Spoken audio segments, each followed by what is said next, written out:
At a lavish gala, in front of more than 20 guests, a wife coldly removed her wedding ring and tossed divorce papers at her husband. She mocked him as a failure who would never achieve anything, forever chasing impossible dreams. The entire room burst into laughter, yet the man simply signed the papers and walked away in silence. No one could have imagined that 5 years later, he would return to that very ballroom as the one everyone would rise to welcome. Follow this story to discover how the man they once laughed at became the one they could only look up to. The day we met again, the first time Adrian Vale understood that his marriage was over, there were 23 people watching. Crystal glasses glittered beneath the chandeliers of the Ashford Hotel. A violinist stood near the tall windows, drawing a silver bow across the strings while rain traced delicate lines down the glass. Beyond the ballroom, the city burned with evening light, golden towers, red traffic signals, and white headlights moving like rivers beneath the storm. At the center table, Adrian sat beside his wife, or at least, beside the woman who was still wearing his ring. Vivian Ashford had chosen a black silk dress for her father's retirement dinner. It fit her like certainty. Her hair was pinned high, revealing diamond earrings Adrian had never seen before. Each time she turned her head, they caught the light. Across the table sat Gregory Ashford, surrounded by business partners, old friends, and men whose watches cost more than Adrian earned in a year. Someone asked Adrian how work was going. The question sounded harmless.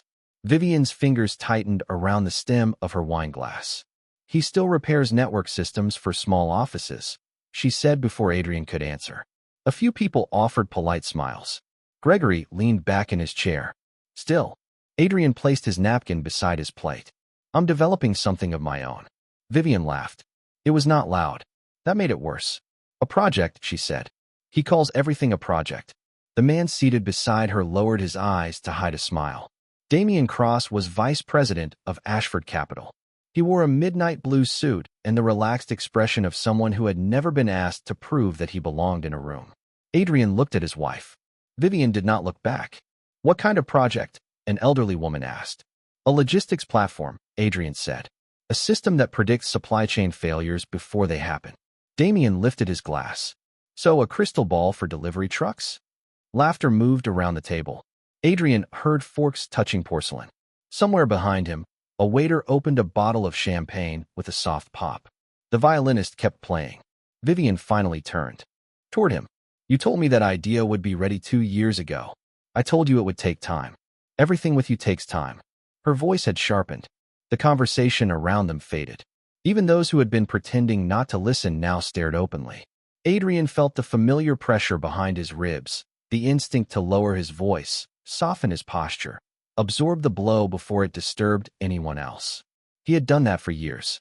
When Vivian wanted to leave her first job and return to school, he had worked weekends. When she studied for her executive degree, he had cooked, cleaned, and waited outside the library with coffee after midnight. When Gregory refused to invest in her first campaign, Adrian had emptied the savings account he had built before their marriage. He had told himself that love was not a ledger. He had never asked her to remember. Now she looked at him as if the memory of those sacrifices embarrassed her. Damian leaned toward her. You don't have to explain. But Vivian did. Perhaps she had been waiting for this room. Perhaps humiliation required witnesses. I'm tired of explaining him, she said. Adrian did not move. Gregory watched with unreadable eyes. Vivian reached for her left hand and slowly removed her wedding ring. The diamond caught the chandelier light as she placed it on the white tablecloth between them. No one laughed now. I spent 7 years waiting for you to become someone, she said. But you are still wearing the same kind of jacket you wore when we met. You still drive that broken car. You still talk about ideas nobody believes in. Adrian glanced down at the ring. It looked very small. Vivian's breath trembled, but her expression remained cold.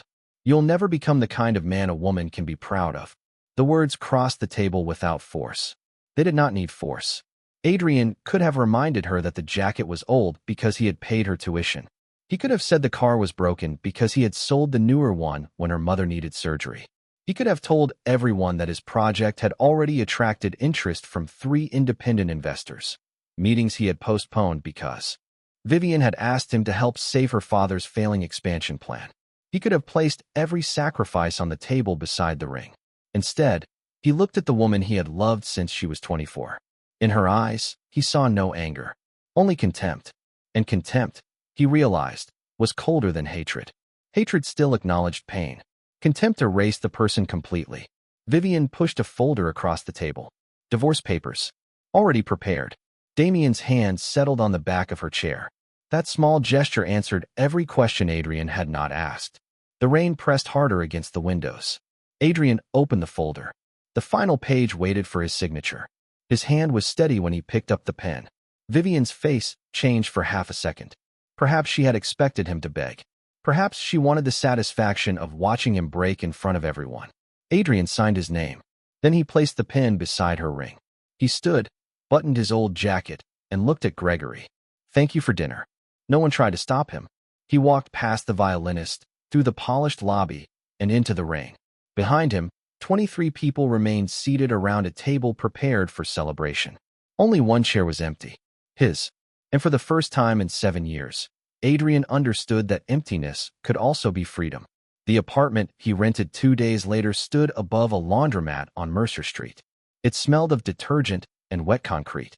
Every night, the machines below shook the floor between 9 and midnight. Pipes groaned behind the walls. The refrigerator clicked on and off with the irregular rhythm of an exhausted heart. The landlord did not ask for references. That was the main reason Adrian chose it. The divorce took almost everything. Vivian kept the house because it stood on land owned by her family. She kept the furniture because most of it had been purchased through Ashford accounts. Their friends stopped answering Adrian's calls, not cruelly, but carefully, as though failure were contagious. He left with 2 suitcases, an old laptop, a box of documents, and the coffee mug Vivian had given him on their first anniversary. The words printed on it had faded. Dream bigger. For 3 weeks, he drank from it without noticing the irony. He slept on a mattress beside the window. At dawn, gray light crossed the floor and revealed unopened boxes stacked against the wall. At night, he ate rice or canned soup at a folding table while traffic hissed through the rain outside. He did not call Vivian. He did not send angry messages. He did not search for photographs of her and Damien. But silence did not mean he felt nothing. Some nights, his hand reached across the mattress before he woke fully. His fingers touched cold fabric, and for one brief, merciless second, he expected her to be there. Then memory returned. The ballroom, the ring, the laughter. You'll never become the kind of man a woman can be proud of. He would sit beside the window until sunrise, watching office lights disappear one by one across the city. Pain did not arrive dramatically. It lived in small places. In the second cup he almost poured each morning. In the grocery aisle where he still reached for her favorite tea. In the silence after good news, when he remembered there was no one left to tell.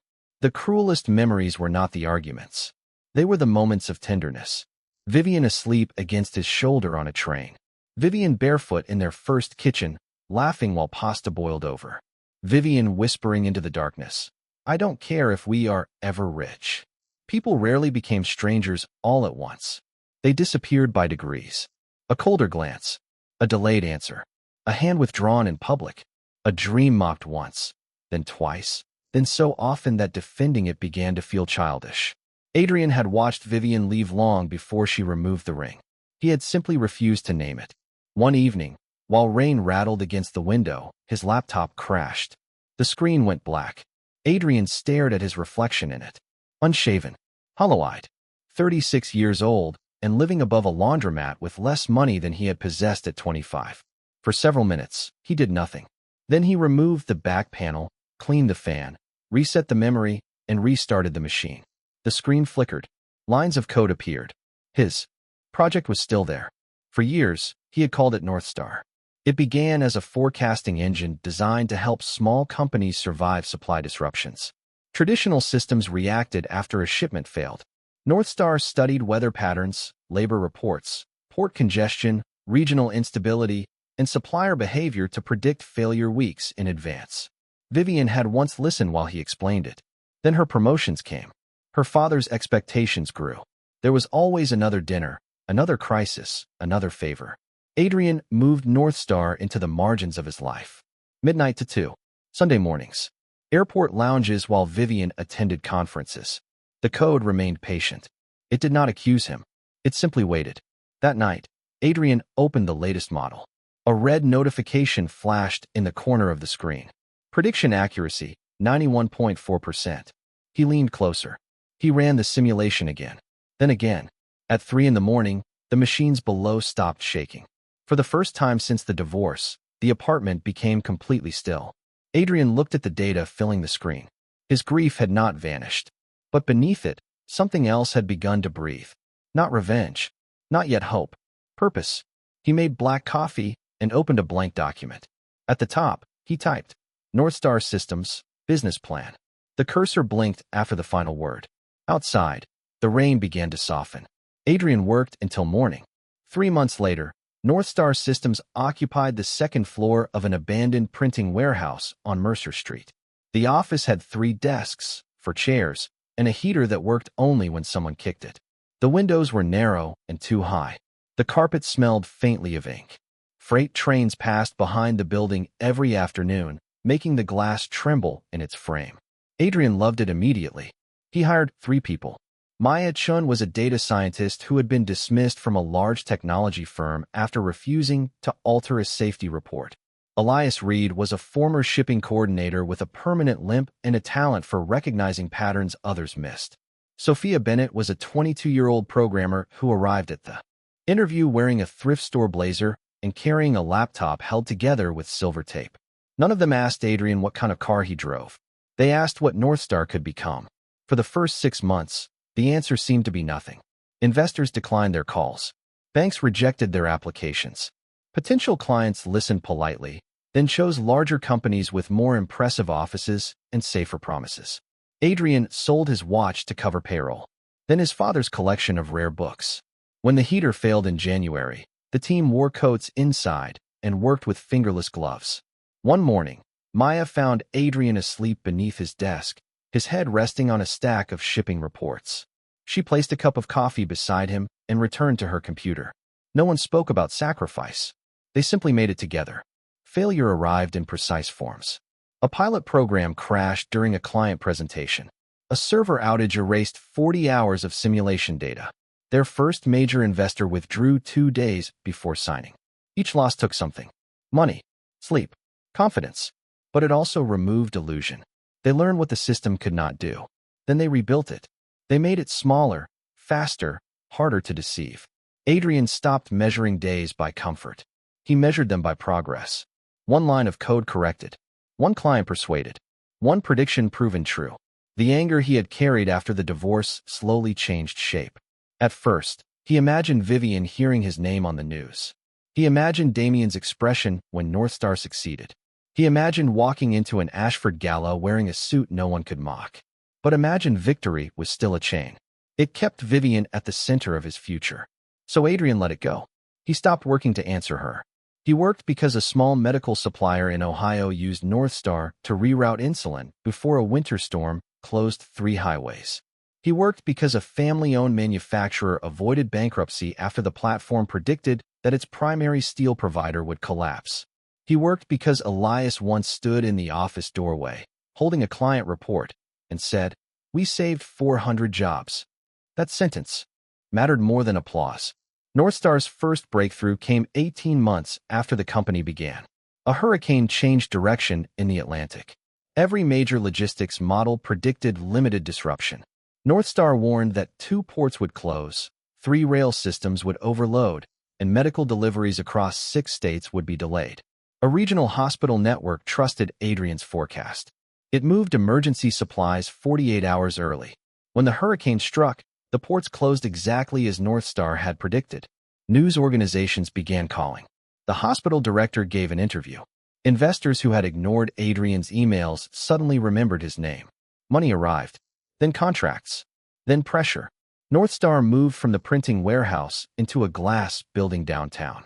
The team grew from 4 people to 40, then 200. Adrian kept the old desks. He placed them in a quiet room on the top floor of the new headquarters. Whenever the company expanded too quickly or praise became too loud, he went there alone. He would run his fingers over the scratches in the wood. 3 desks. A broken heater. A dream no one wanted. Those things reminded him that beginnings were rarely beautiful while they were happening.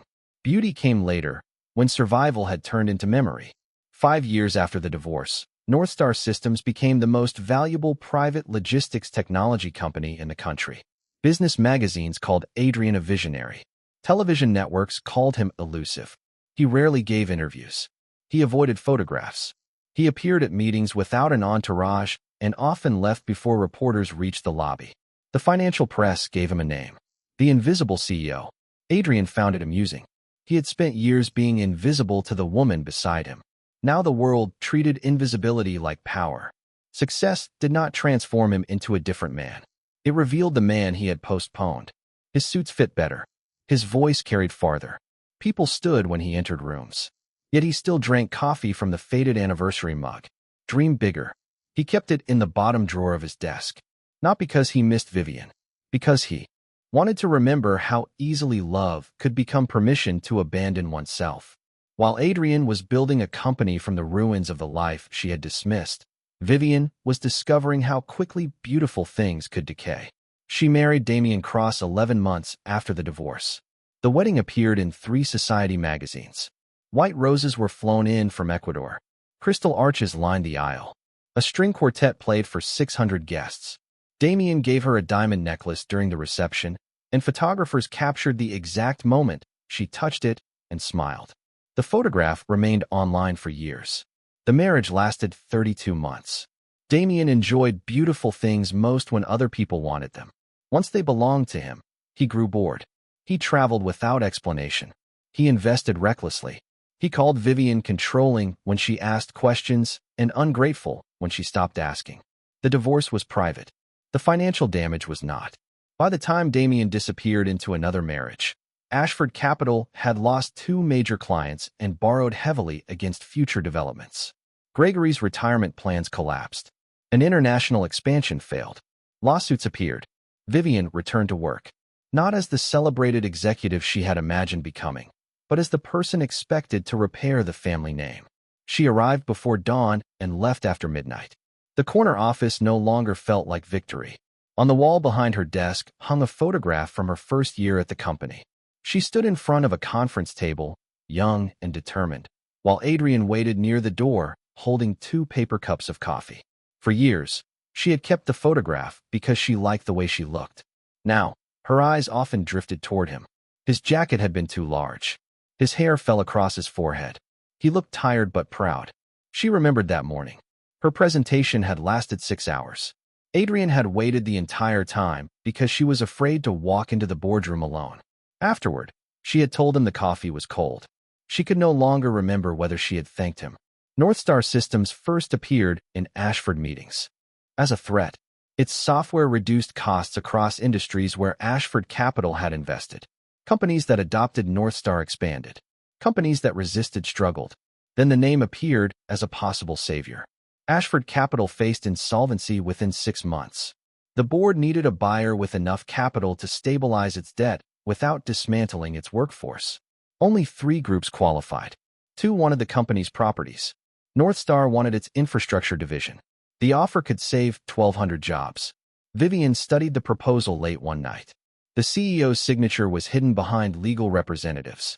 North Star's founder remained famously private. Public photographs were rare, outdated, or taken from a distance. She knew his first name, Adrian.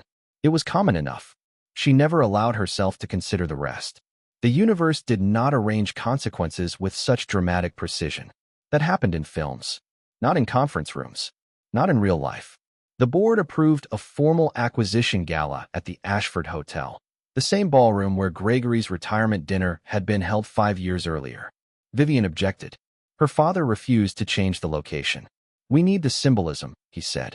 Symbolism for whom? For the market. Stability. Continuity. Vivian looked through the window of his office. Her father seemed smaller than he had 5 years earlier. His shoulders bent beneath his suit. Silver had overtaken his hair. "Do you ever think about that night?" she asked. Gregory did not pretend to misunderstand. "Yes." And he closed the acquisition folder. "I think we mistook patience for weakness." Vivian said nothing. Her father looked at her. "He loved you." "I know." "No," Gregory said quietly.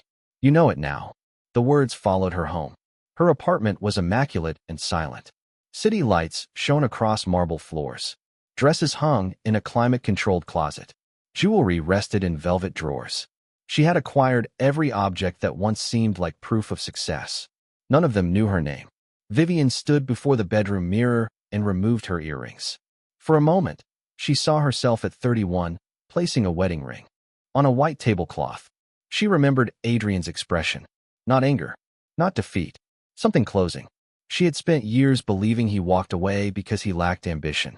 Only now did she understand that he walked away with the last piece of dignity she had left him. The gala invitation waited on her desk. Embossed beneath the date were the words, "A new ERA for Ashford Capital." Vivian ran her thumb over the letters. Then she signed the attendance card. On the evening of the gala, rain fell over the city. The same kind of rain. Thin at first, almost invisible beneath the streetlights, then steady enough to turn the pavement black. A line of cars curved around the Ashford Hotel. Cameras flashed beneath the awning. Executives stepped onto the red carpet while reporters called their names. Inside, the ballroom glowed with gold light. The tables had been rearranged, but Vivian remembered exactly where Adrian had sat. She stood near the stage in a silver gown, greeting shareholders and pretending not to notice the hollow place in her chest. Gregory remained beside the board members. His smile looked practiced. No one knew whether Northstar CEO would personally attend. Rumors moved through the room. Some said he never appeared at acquisitions. Others claimed he was already upstairs. Vivian listened without speaking. At 8:17, a black car stopped outside. The hotel doors opened. A man stepped into the lobby. He wore a charcoal suit without visible branding. No bodyguards surrounded him. No assistant hurried at his shoulder. He paused beneath the chandelier and handed his wet umbrella to the attendant. The years had changed him in details. His hair was shorter. A faint line marked the space between his brows. His posture no longer contained apology, but Vivian recognized the way he adjusted his left cuff. Adrian had done that before every difficult conversation.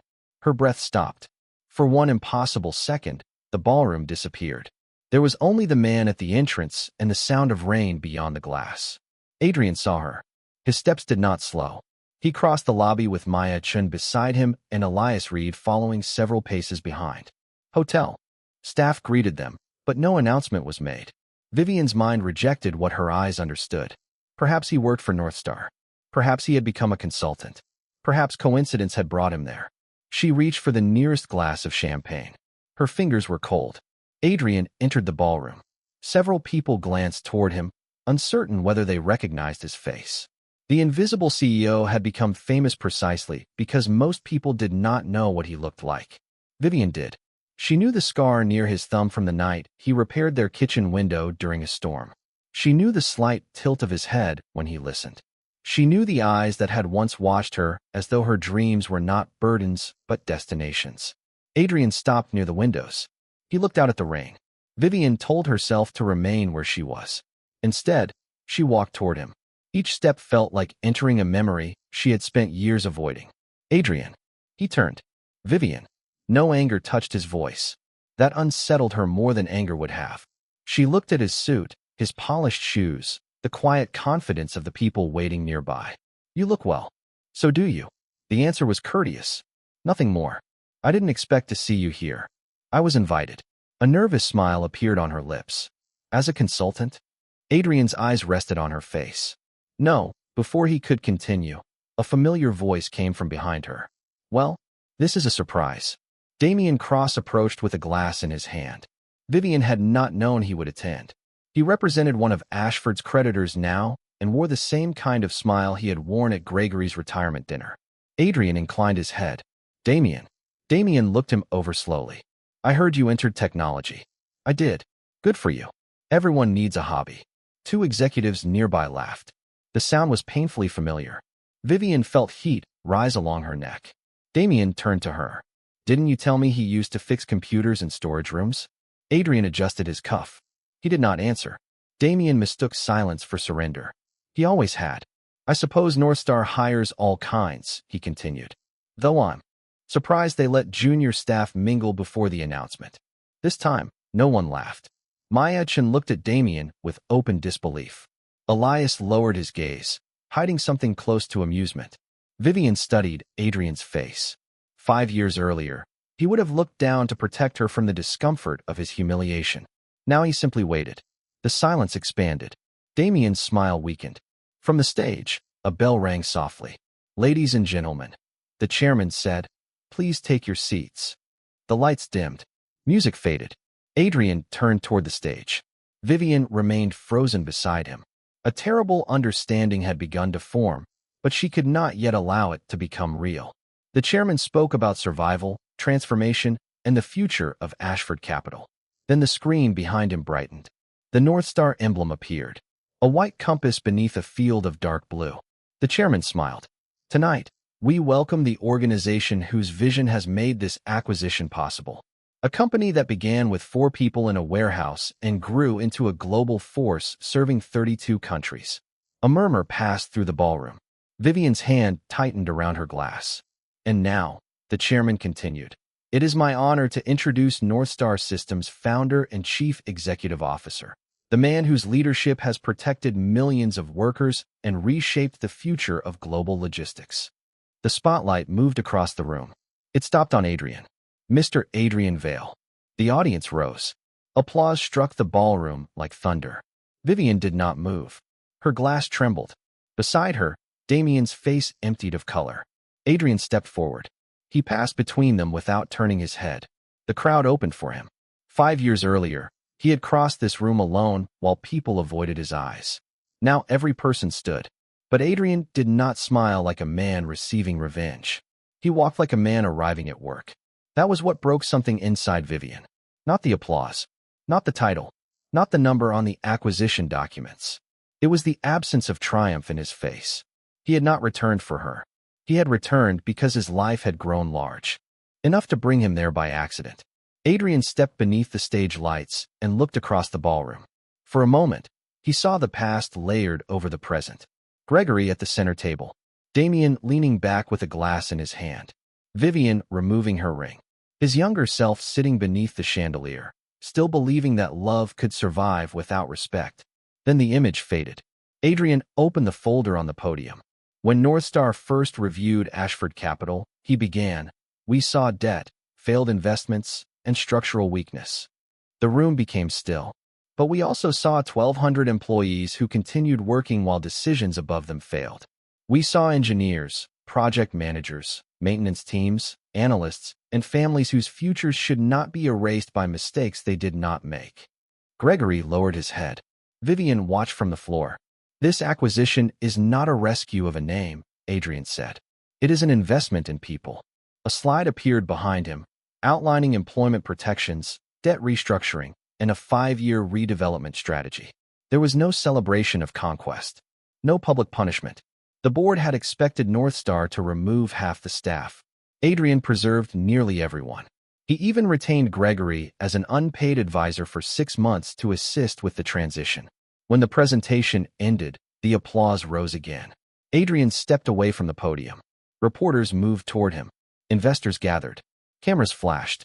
Across the ballroom, Damien tried to leave unnoticed. He did not succeed. One of North Star's attorneys intercepted him near the doors. "Mr. Cross, we need to discuss the irregularities in the debt instruments your firm sold to Ashford Capital." Damien glanced at Adrian. For the first time in their lives, he looked uncertain. Adrian did not watch him go. Revenge would have required attention. Damien no longer deserved any. Gregory approached next. The old man stopped several feet away. "Mr. Vale." "Gregory, I owe you an apology." Adrian waited. Gregory looked toward the table where the retirement dinner had taken place. "I knew what you had done for her," he said. "Not everything, but enough. I allowed that night to happen because I believed hardship revealed weakness. And now I believe comfort often hides it." Adrian regarded him quietly. Gregory's voice lowered. "You could have dismantled this company. Yes. You could have destroyed our name. Yes. Why didn't you?" Adrian looked across the ballroom at the employees gathered near the back wall. A woman from accounting stood beside her husband. 2 engineers held glasses of untouched champagne. A young assistant was crying with relief. "Because they are not responsible for what happened to me." Gregory swallowed. "No," he said. "They are not." He offered his hand. Adrian looked at it, then accepted. Forgiveness did not erase the past. It simply refused to carry it into the future. After Gregory left, Maya approached. "You should know," she said. "The board expected you to enjoy that more." "I did enjoy it. You looked like you were reviewing tax forms." Adrian smiled. Maya nodded toward Vivian, who stood alone near the windows. "She's been watching you for 20 minutes. Adrian followed her gaze. Vivian's face was pale. The room continued around her. Music, conversation, camera flashes, but she seemed untouched by it. "Do you want me to have security speak to her?" "No," Maya studied him. "Are you sure?" Adrian thought of the apartment above the laundromat, the cold dinners, the sleepless nights. The moment he realized Northstar could work, he had once imagined meeting Vivian again 1,000 different ways. In some versions, he was cruel. In others, she begged. Sometimes he walked past without a word. But imagined encounters belonged to the wounded man he had been. The man standing in the ballroom no longer needed a performance. "I'm sure." Maya touched his arm once and walked away. Vivian approached slowly. The crowd seemed to sense the history between them. Conversations softened. People turned without appearing to turn. She stopped before him. "I didn't know," she said. Adrian looked at her. "No, you never told me." "I tried." The answer landed gently. That made it impossible to resist. Vivian looked down at her hands. "I thought Northstar was just an idea." "It was. I thought you were hiding from life. I was building one." She flinched. Adrian had not intended cruelty. Truth simply had edges. Music began again near the stage. The same violin melody from 5 years earlier. Vivian heard it too. Her eyes moved toward the table. "I remember that night every day." "I don't." She looked at him sharply. Adrian's expression remained calm. "Not anymore." She asked him to speak somewhere private. Adrian agreed because once, long ago, he had loved her enough to build his life around the sound of her voice. They entered a terrace room above the ballroom. Rain shone against the glass. Far below, traffic crossed the bridge in red and white streams. Vivian stood near the window. Adrian remained by the door. For several seconds, neither spoke. "I rehearsed this," she said at last. "That usually means the truth is difficult." A faint, broken smile touched her mouth. "You still do that?" "Do what?" "Say one sentence that removes every excuse." Adrian said nothing. Vivian pressed her fingers together. "When I left you, I told myself I was choosing ambition. I said I had waited long enough. I said you refused to grow." She looked at him. But that wasn't true. The city reflected behind her, making her appear surrounded by light she could not touch. "I was ashamed," she continued. "Not of you at first. Of myself. I wanted my father's approval. I wanted people to look at me and see success. Every time you sacrificed something for me, I felt grateful for a moment. Then I felt guilty. And instead of admitting that, I made your sacrifice look small." Adrian's jaw tightened. Vivian saw it. "I know that doesn't excuse anything." "No. I began comparing you to men who had inherited everything you were trying to build." Damien wore expensive suits. He knew the right people. He walked into rooms as though he owned them. He often did. I mistook arrogance for strength, and patience for weakness. She closed her eyes. "Yes." Rain touched the windows with quiet fingers. Vivian stepped closer. "I was wrong." Adrian had once wanted those words more than sleep. Now they entered him and found no open wound. Only an old scar. No," he said. She looked almost startled by the simplicity of his answer. "I don't expect forgiveness." "You have it." Her breath caught. But forgiveness is not the same as return. The hope in her face disappeared. Adrian had not known it was there until it died. Vivian turned toward the window. "Are you with someone?" The question belonged to another life. Adrian considered refusing it. Then he thought of Lena Ortiz, Northstar's director of humanitarian operations, the woman who brought him tea during 12-hour meetings, challenged his decisions without humiliating him, and laughed with her whole face. Their relationship was new, quiet, unannounced, built without rescue. "Yes." Vivian nodded once. "Does she make you happy?" "She doesn't make me anything." Vivian looked back. Adrian's voice softened. "She stands beside the man I already am." Tears gathered in Vivian's eyes. She did not wipe them away. "I would have stood beside this version of you." No, the word was not harsh. It was certain. "You would have admired this version of me." "That is not the same thing." Vivian covered her mouth. Adrian looked at the woman she had become. She was no longer cruel. Consequences had stripped something from her. the certainty that status could protect her from regret. But remorse did not rewrite history. It only illuminated it. "You didn't leave because I had no future," Adrian said. "You left because you couldn't see one unless it looked like someone else's." Vivian's tears fell. "And I allowed your vision of me to become more important than my own. That part was mine." She stared at him. Adrian had spent years believing she had ruined him. Later, he believed he had succeeded despite her. Only recently had he understood the deeper truth. Vivian had wounded him, but he had abandoned himself long before she did. He had postponed his work, silenced his needs, and called it devotion. Love without boundaries had become disappearance. "I am sorry," she whispered. "I believe you. Is there anything I can do?" Adrian glanced toward the ballroom doors. Yes. Hope rose again, fragile and immediate. He did not let it remain. Become someone who never makes another person feel small so you can feel powerful. Vivian lowered her gaze. The music below shifted into a slower song. "I loved you," she said. Adrian felt the old truth in the words. "I know. Did you love me?" "For a long time. And now?" He looked out at the rain. "Now I remember you." Vivian's face folded, but she nodded, because memory was more merciful than hatred, and more final than love. Adrian opened the door. Before he left, Vivian spoke again. "Adrian." He turned. "When did you stop wanting to prove me wrong?" He considered the question. "The day I realized being right would not heal me." Then he walked back into the light. The acquisition was completed 3 weeks later. Ashford Capital became Northstar Infrastructure. The family name disappeared from the building before winter. Gregory retired quietly. Damian Cross faced an investigation that spread through the financial press. His firm collapsed beneath evidence of fraud, false reporting, and illegal debt manipulation. Adrian never gave an interview about him. When reporters asked whether the acquisition felt personal, Adrian answered, 1,200 jobs are personal. Nothing more. Vivian remained with the company. The board expected Adrian to dismiss her. He did not. He also did not protect her. She was offered a position below her former rank, under a manager who cared little about her family name. She accepted. On her first morning, she arrived before sunrise. No photographers waited. No assistant carried her coffee. She sat at a smaller desk and reviewed project files until the cleaning crew finished around her. Change did not arrive as redemption. It arrived as repetition. Listening instead of interrupting. Giving credit without claiming it. Apologizing without asking to be comforted. Months passed before people trusted her. Some never did. She learned that consequences could be survived without being escaped.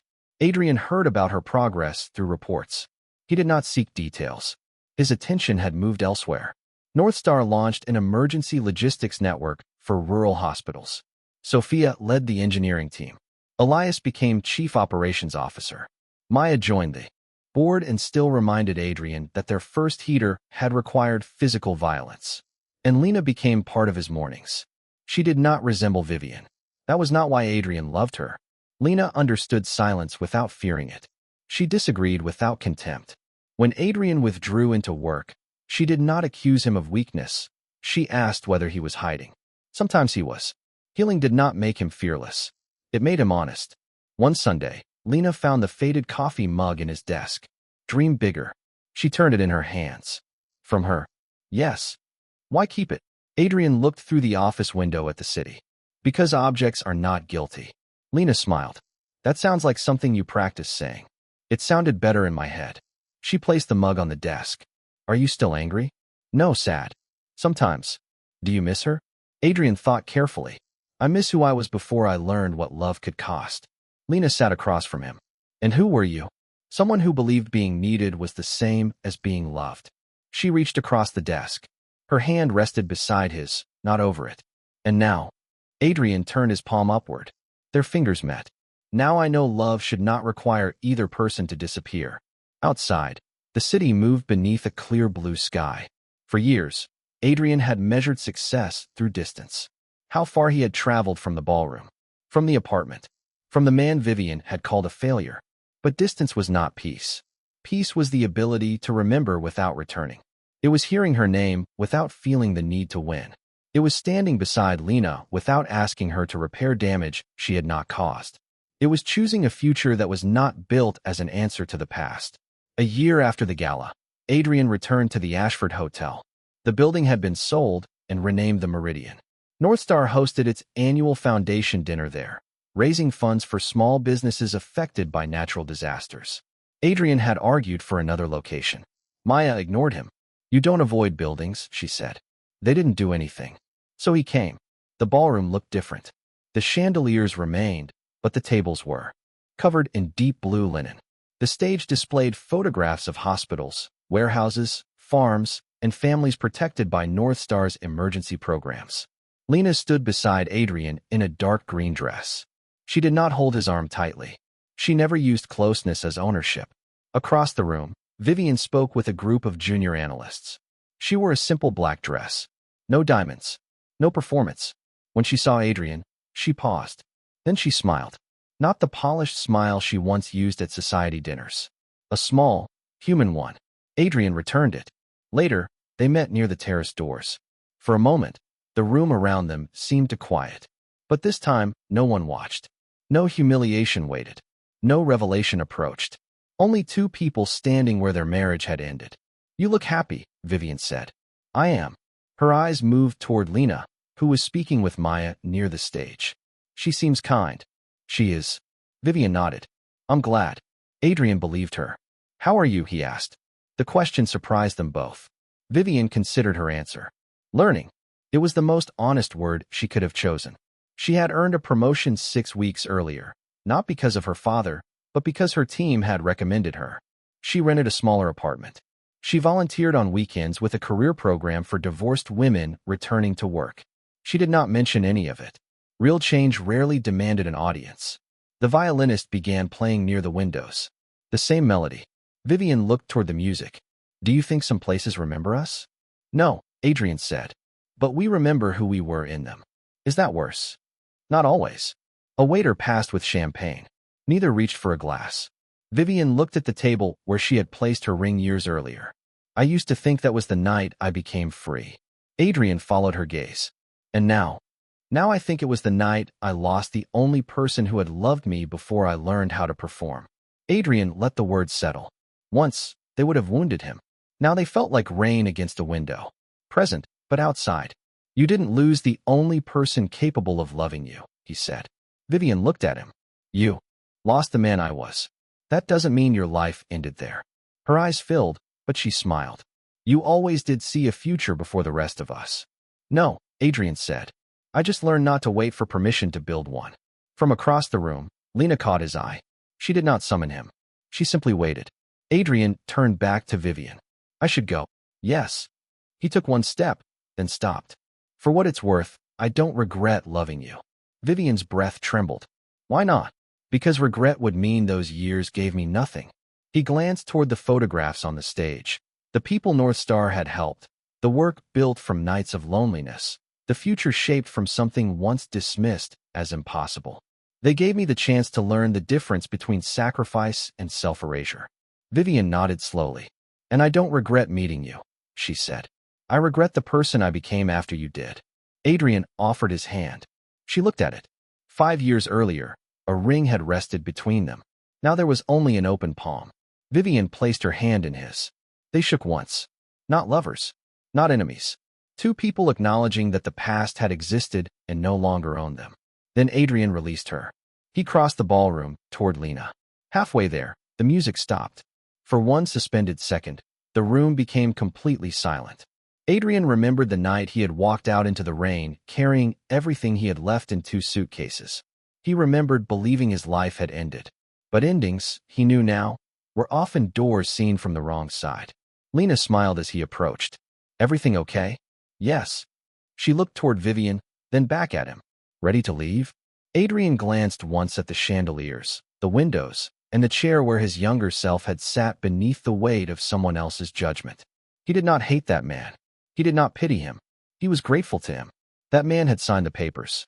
That man had walked into the ring. That man had survived long enough to become someone who no longer needed applause, revenge, or permission. Adrian took Lena's hand.